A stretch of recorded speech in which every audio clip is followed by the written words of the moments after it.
Hi Lane, hi Jolene. I'm doing my organizational analysis on an organization called The Open Door.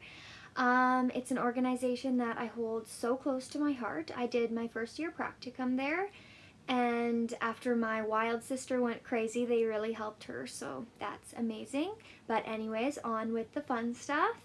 The Open Door is a non for profit organization, and they assist teenagers all the way from ages 12 to young adulthood at 24. They help them with things like counseling, emergency shelter, so that would include all of their basic needs. They ensure that they're obtaining their education if they are under the age of 18. They are just an organization that makes teenagers feel safe. They can go there and have a safe place to A, talk to somebody, or B, get the help that they need, or C, seek the shelter that they don't have. In my community of Camrose, there's about 17,000 people here, and you would be surprised at the amount of homeless teens that there are. The loitering that goes on, of course, most people think it's because these teenagers have nothing better to do. Just the truth is they have nowhere better to go. So anyways, sit tight and enjoy the rest of my movie on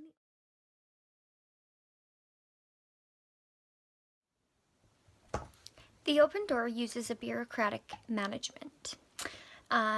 Bureaucratic management are well known for their efficiency, and the Open Door is very well known in our community. It's been there for a long time, and everybody who lives in Camrose does know about the Open Door and their services. But the reason that I say bureaucratic management is because there are some flaws with bureaucratic management, and that is that it is slow to change. And I noticed that any kind of change around the Open Door is just about unheard of at this point. So, but with the new executive director, that's kind of exciting that there might be some change there.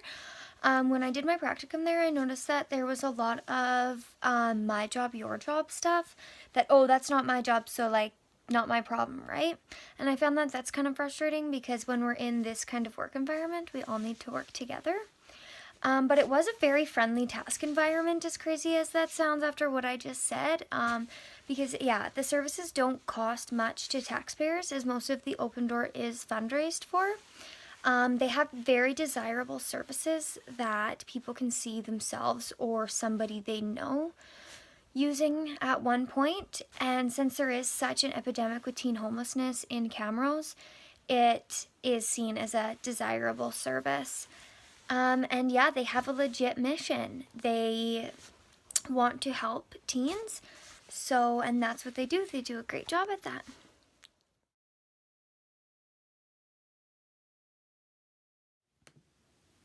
So the Open Door uses the contingency theory, and that is because it's not always the executive director when a tragedy happens.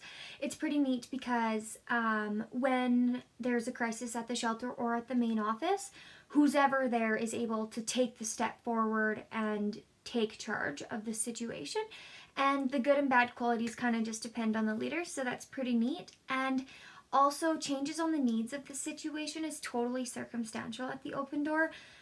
We pride ourselves on making sure that the client's needs are met, and most likely there's never going to be two exact clients. So when a client comes in, it's basically like starting over.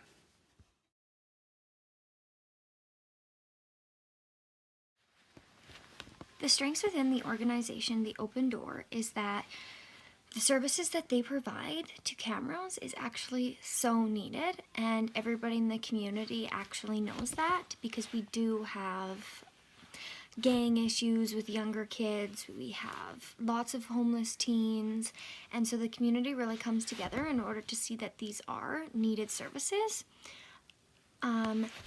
They're well known around the community because they do put on fundraisers every single year, and they're very good at awareing people of the epidemics that Camrose faces within homelessness and teenagers, and they also are able to expand on what they're working towards and show the community that with their support, the Open Door is going to be able to do so much more.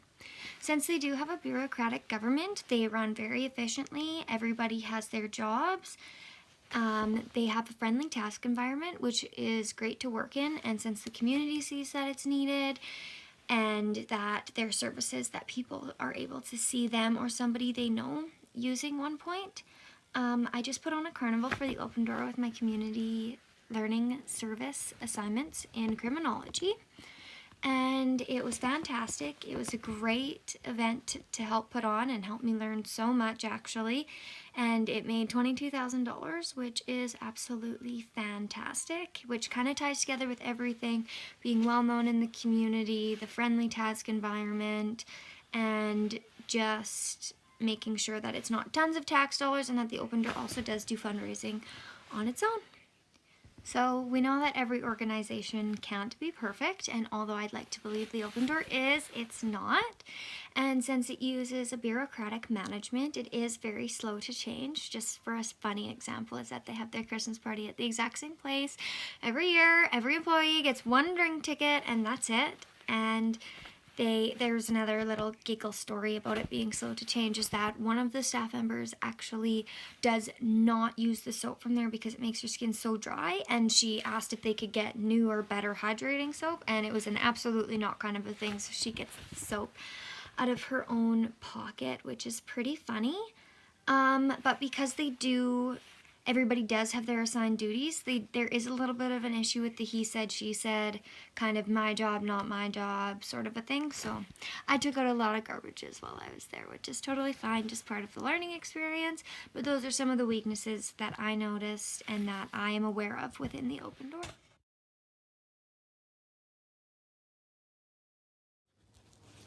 Planning for future and current events at the Open Door happens at the staff meeting, which is every third Monday of the month.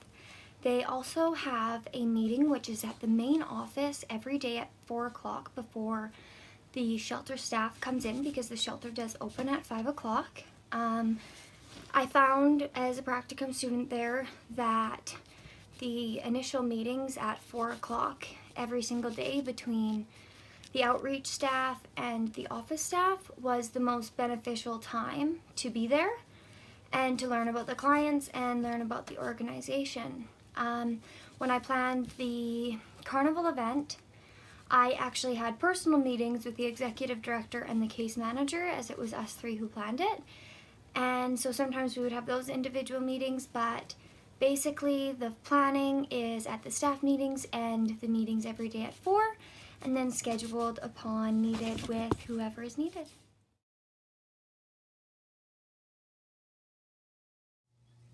As far as linkage goes with the Open Door, it's a little bit easier for them because they're well known around the community. People know they're there, and most people know that they're needed. So it works out in their favor. But for an example of linkage is that the Open Door works hand in hand with the school that the kids go to. About a block away from the shelter, through Battle River School Division, there's a school called PACE, and it's through modules and whatnot, so it's an easier learning environment for the kids. And although it is more of a chillaxed environment, they do keep in close contact with the staff at the Open Door. So lots of the time, because I actually was going to PACE during my first year practicum while I worked at the Open Door, to upgrade my English 30-1. So it was kind of funny because it was like holding the kids accountable to show up, because I would for sure know. But if their attendance did get super bad or behaviors in school were becoming intolerable, the Open Door and PACE communicated with each other so that they were both on the same page for how that went. And the Open Door works hand in hand with Child Social Services also. I didn't get a huge insight on this, but I do know that they do connect with them in order to make the transitioning for the children easier, and also so that everybody's on the same page, because with teenagers, lying and manipulation is nothing new, as I know, whatever. But yeah, that's how the Open Door links with the community, and I think that they're a great organization, and I love them and what they do.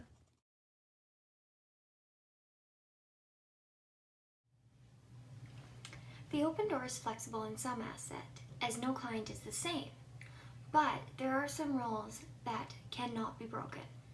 The youngest age they allow in the shelter, not in the services, but to stay in the shelter, is 16.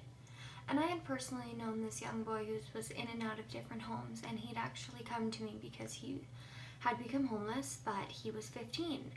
At the time I was unaware of the policy, so I had taken him to the Open Door thinking that I had found the solution for this kid, and they turned him away. And anyways, that was heartbreaking for me.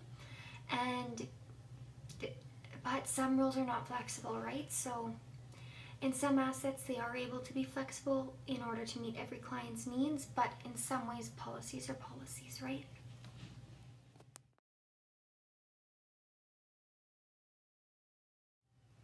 When I was with the Open Door, the staff stayed mainly consistent, but according to them, that this was kind of an irregular thing, as they were short-staffed, and they did offer me a job, but they were short-staffed, and it was hard in order to fill these positions because not everybody is willing to work in a shelter with homeless youth.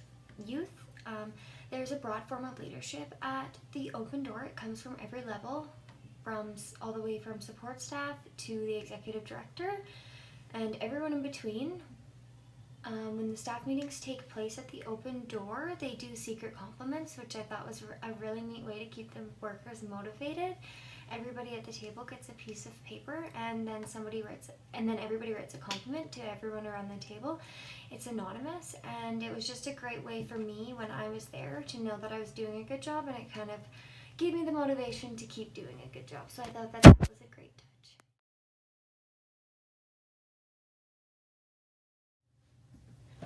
I think that the Open Door does amazing things within their means. There is obviously things that they could work on, such as making sure that their staff gets self-care because they are short-staffed, and I noticed that some of the staff was so run down. For example, this one lady, she had a grandbaby who was just born, and she was unable to spend time with him when he was in the hospital in the Edmonton ICU, and she was at work every day, and I just think that somebody needed to tell her that she didn't need to be at work and that she needed to be with her family. So I think that that's really important, especially in social work. You need to know how to take care of yourself, and I think that it's a really important thing when the agency knows when it's important for their staff to take care of themselves. So that's the one thing that I would encourage for change for the Open Door.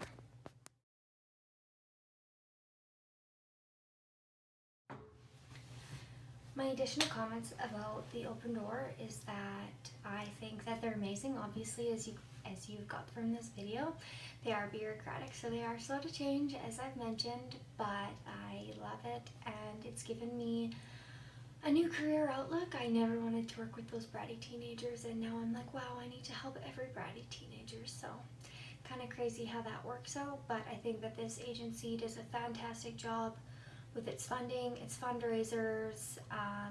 Their executive director is new, but she is fantastic with fundraisers, as I talked about the carnival. But yeah, thanks for watching, Elaine and Julian. Sorry that you had to look at my mobby face for so long. Merry Christmas!